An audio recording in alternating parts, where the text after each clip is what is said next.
Nobody accidentally built an app that a 10-year-old checks 200 times a day.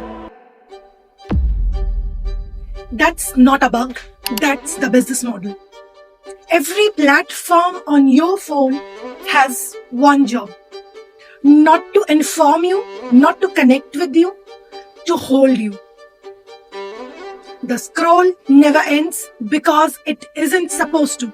It's built on the same reward pattern as a slot machine. You don't know what the next post will be, so you keep pulling. And it works. Teens now spend more than 3 hours a day on these apps. Some measures put total screen time far higher than that. Here's the thing people miss: social media isn't free. You are not the customer, you are the inventory. Advertisers pay platform for access to your attention, your data, your habits. The free app is the storefront. You are what's for sale. Tilly killed herself. She was just 15. And it began as things like messaging, text messages, but then moved on to things like TikTok and Snapchat. And the algorithm doesn't ask, is it this good for a child? It asks, will they keep watching? Is devoted towards just understanding people's social signals are. Would any of you guys say that you struggle or have struggled with anxiety or depression? Anxiety. In high school? Both. Yeah. Depression. Yeah. Those are two very different questions. Attention has become one of the world's most valuable currencies, and childhood has become one of its biggest market. For a fully formed adult brain, this is manageable. For a developing one, it's not. That last one is the one that should stop you. A kid deleting a memory, not because it wasn't a good memory, but because not enough strangers approved of it. That's not vanity. That's a nervous system being trained to need external validation just to feel okay. Downloaded it, it would help me fit in too. She downloaded Instagram and followed a few other students, but Sophie says when she turned to the Explore page, she saw content from accounts she didn't follow. And when she started clicking on posts about models and weight loss, she says it took a turn. It went from swap out a candy bar for a carrot to this is how to hide your food, how to avoid eating completely. Sophie says the content helped lead to her eating disorder. She was hospitalized 13 times, starting at the age of 15. None of this means technology is the enemy. It means nobody built a seat belt for it yet until now. In 1st July 2026, the UAE Cabinet did something most governments have only talked about. Cabinet Resolution 106 set a hard national rule: no child under 15 can hold a social media account. Banning social media access for children under 15. The UAE passed a cabinet resolution giving companies 12 months to remove all underage accounts. Parental permission not with an exception. 15 full stop. Social media is killing creativity, if you ask me. The kids does not read anymore. They all go on the internet, on social media, TikTok. They play games with. Here, what makes it different from the version you have heard about elsewhere? It's not one blunt age cutoff between 15 and 16. Kids can still use this platform, but the health sector partners on how to raise awareness in parents and within the community on child digital safety topics. But as a priority, I think parents should be aware about the kind of content that kids are exposed to. There are a lot of contents that kids currently are exposed to that builds different kind of mentalities. Screen time limits built in and parents given real oversight tools. Full unrestricted access only comes in at 16.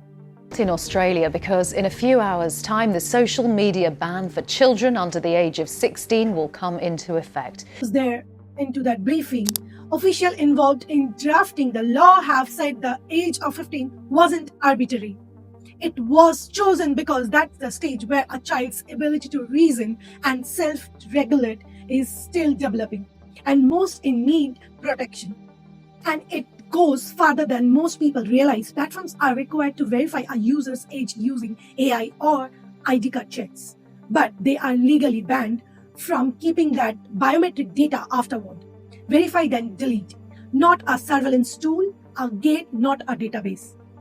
It also does something almost no other country's version of this law does. It bans platforms from targeting children with personalized ads or profiling their behavior for profit. Remember, the opening line of this film, your child's attention had a price tag. As this law in this country, it's illegal to sell it. So what happened to a child who already has a following? Came up directly at the government briefing. A 9-year-old content creator asked official whether this meant he had to stop. The answer, he doesn't. He can keep creating, but the account, the responsibility, and the oversight now belong to a parent or guardian, not him. That's the part people miss when they hear the word ban. This isn't about switching off a child's creativity. It's about making sure an adult is standing behind it. UAE is already one of the safest countries in the world. Children grow up surrounded by secure communities, safe school, and strong public space. But the internet has no borders. A child sitting safely in Dubai can still be one tap away from violence, adult content, financial scam, hate, or manipulation created thousands of kilometers away. That's why digital safety has become just as important as physical safety. And this is coming up within minutes. What's worse, the violent content or the sexual content? Both. Okay. Both, genuinely. So, well, as soon as you see something flash up, for instance, that's a knife, and someone is saying, Safe city alone cannot protect a child online. Adults still have to. Every parent scrolling past this video is asking the same question in their own home with no law to lean to yet. Here's the uncomfortable truth. Children don't learn how to use technology. They learn by watching us too. If every dinner is interrupted by notification, if every family trip becomes content, if every conversation completes with a screen, then the lesson isn't phone are important. Lesson is that people can wait. Screens come first. Children notice everything. Long before they understand algorithm, they understand attention. And the greatest gift a parent can give isn't another advice or device. It's eye contact, conversation, a walk together, a meal without phone, an hour where nobody reaches for a screen.